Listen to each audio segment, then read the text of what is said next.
magbabago na yung pakikisama niya sa mga tao. Na parang nasa nasa pinakamataas na siyang hindi siya ganun. Ito po ang bibigyan natin ng reaction video. Payo ng isang ama, tagus sa puso. Viancy, biglang umiyak.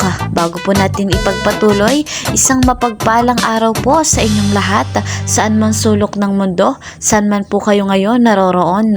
Mega love shoutout po sa lahat ng member ng Karepa, Kalingap Reactor Partner, at sa lahat po ng sumusubaybay ng ating vlogs, mga OFW, subscribers, listeners, viewers. Mega love shoutout po. Kung bago naman po kayo sa aking munting channel, please po subscribe, like, and share, at huwag niyo pong kakalimutan na i-click yung notification bell para lagi po kayong updated sa aking mga videos. Patuloy naman nating suportahan ang bumuo ng Kalingap, Kuya Val Santos Matubang at si Kalingap Rob. Ayan, huwag po tayong magsasawa, at kung bago po kayo sa kanilang channel, isubscribe nyo rin po. Malaking tulong po yung suporta na ibibigay natin sa kanila, at kapag pinapanood nyo po yung kanilang videos, malaking tulong po yun, at huwag nyong i-skip yung ads sapagkat napakarami pa ng kanilang matutulungan. Dito na po tayo sa ating topic, payo ng isang ama, tagus sa puso.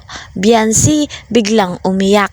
Guys, mga kalingap, ito po yung vlog ng ating Kuya Val Santos Matubang, yung interview po sa ama ni Viancy.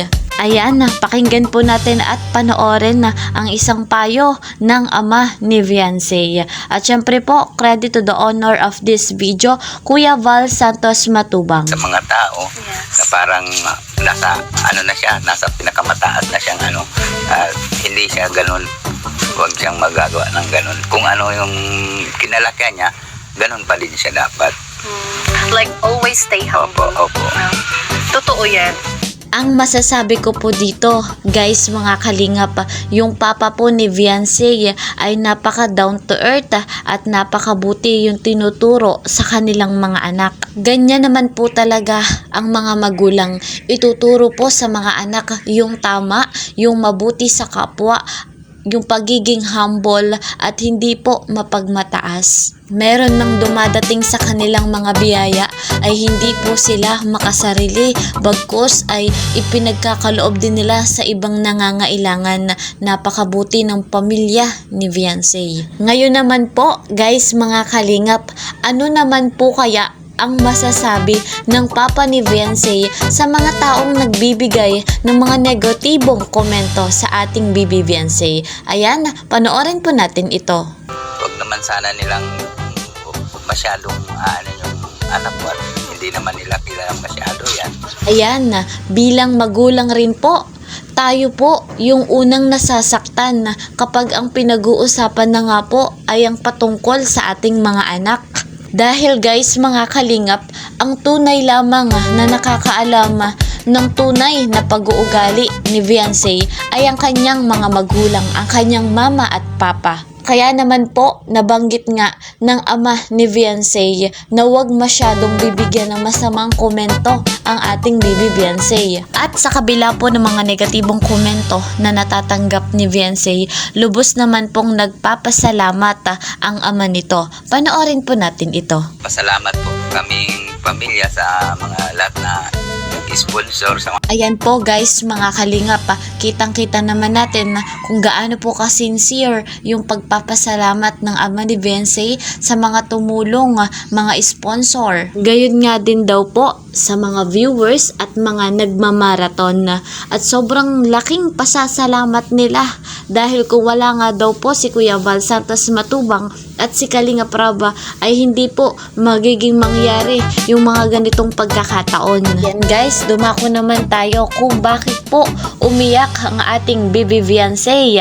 Ito din po ay bahagi ng interview doon po sa vlog ng ating Kuya Val Santos Matubang. Ayan, panoorin po natin. Lahat ng mga kabataan natin ngayon, no?